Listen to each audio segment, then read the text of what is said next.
Hello everyone. This question appears in Class 6 NCERT chapter of Practical Geometry. This is fourth question of its exercise 14.1. So the question says that draw any circle and mark point A, B and C such that A is on the circle, B is in the interior of the circle, C is in the exterior of the circle. So firstly हम एक circle draw कर लेंगे.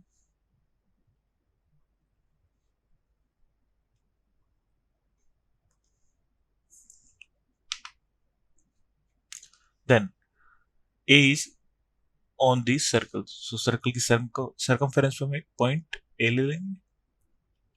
Next B is in the interior of the circle. So circle के अंदर कहीं भी हम एक point B ले लेंगे.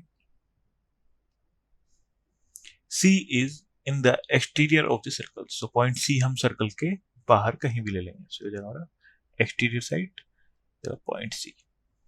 So ये जगह हमारा point A on the circle, point B in the circle, exterior of the circle, interior of the circle, and point C outside of the circle, otherwise exterior of the circle. Thank you.